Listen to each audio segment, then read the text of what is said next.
everyone. Good afternoon. This is Muttumina, Assistant Professor at the Department of Agricultural Engineering. You guys would have meted up me at my sessions at the previous topics under the subject Irrigation and Drainage Engineering for the third year, sixth semester students. We were having very great sessions under the unit Soil Water Tension and Measurement of Soil Water. Today, I'd like to take you all with a glimpse on case study, that is at the irrigation engineering, how we are managing or evaluating the performance of the irrigation management in certain areas. For that scenario, I have specifically taken Tekese Basin, and this is the case study which has been done in collaboration with certain companies, and an university has taken part in it in order to calculate the data, and they have given certain recommendations. So I'd like you all to know what they are doing in this irrigation management, how it is relevant to agricultural engineering, and what could happen if the crops are different. This is what we are going to see today. Let's go to the slide. Yes. So case study. What is a case study? Does anyone know? Even though I'm asking you today as a new one, at my previous case studies too, I have asked you everyone a same question, that what is case study? Why we are speaking about case study?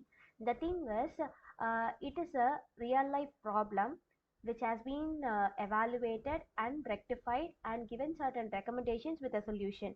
This will be really mapped with that of the theoretical subjects which we are studying right now. This is what the case study involves, and as of today's session, we are going to see something about comparative performance indicators at the micro irrigation schemes. So there are several micro irrigation schemes and several basins are available, and what happens in certain indicators and how the results could be inferred. This is what we are going to see today. And this is the industry and also the university which I was telling you right now. This is a project that has been done in between as a collaborative project in between Meckel University, ILRI and EARO. These are the agricultural research program organizations, and this project has been funded by IWMI. It is a comprehensive assessment of water for agricultural program.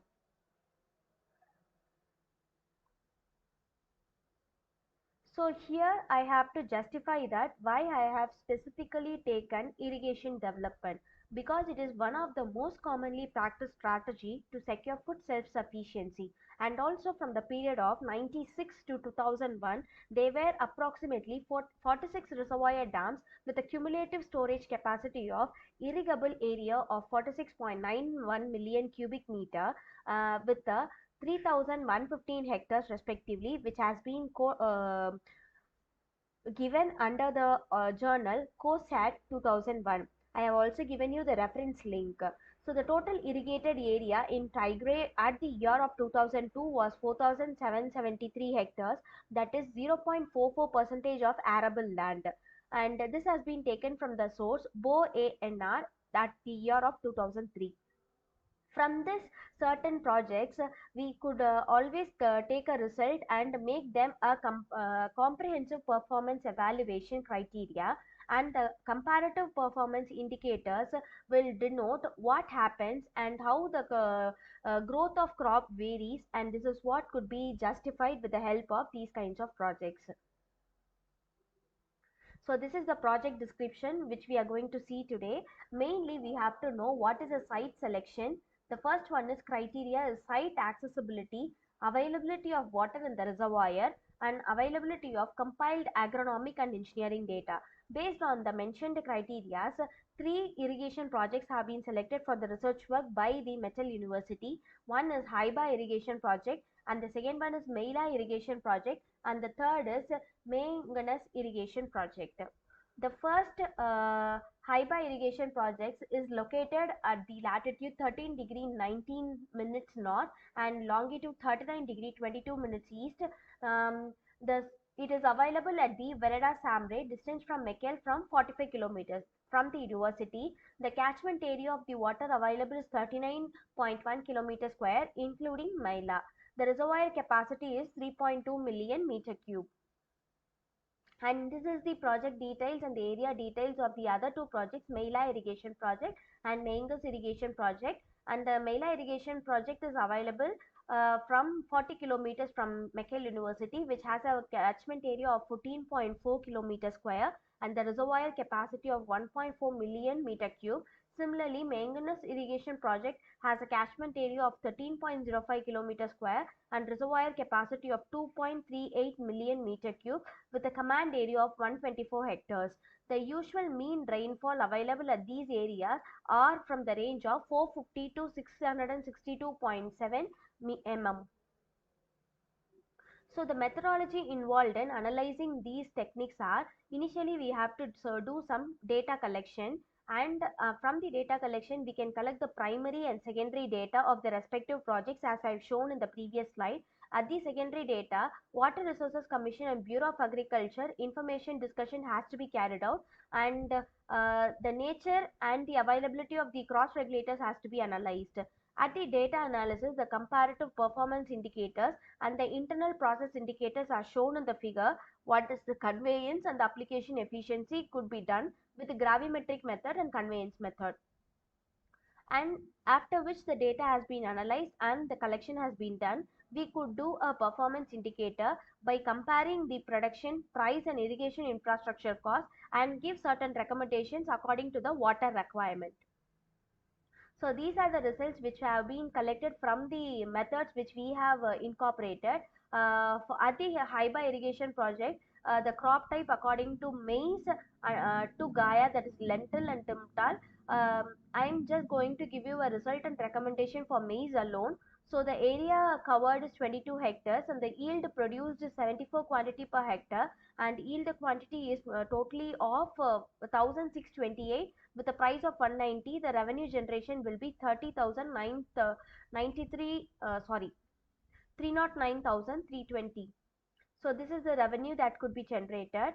And at the Meila irrigation project, similarly the hectare area is 26.7, and also it could lead up to 463,600 revenue.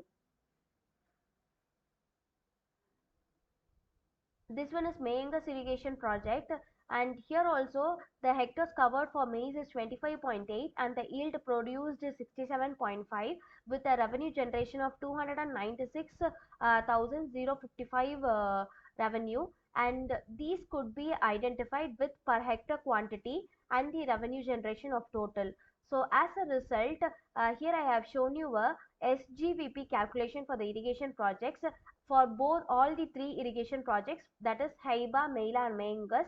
The production in tons of maize is usually in ranges of 670 to 1279, and the SGVP produces of this much of USD dollars. So these are the remedial measures that has to be taken from the results which we have got gathered. So what we have to do in the sense, we have to increase the crop yield with the performance and with the crop differentiation. Since from the result table itself you guys could have identified that for different crops the revenue generation was different and also the crop yield quantity was different. So that the frequency performance evaluation has to be imperative, and also the experience shared is very important. By visiting the sites one another, we have to implement reasonable irrigation water fee than giving them for free will improve the return from each drop of water. Practice of deficit irrigation is important for some identified crops. These are the main things which we have to take into consideration in order to develop an irrigation project, so that we could identify the measures, and also we have seen that the effect of different in crop raises different quantity and different yield, so that whenever there is an irrigation area, depending over the crop and depending over the availability of water, we could generate a revenue as of such. So this is what I have prepared for today's class. If there is any doubt, you guys can approach me anytime. Thank you. See you at next class.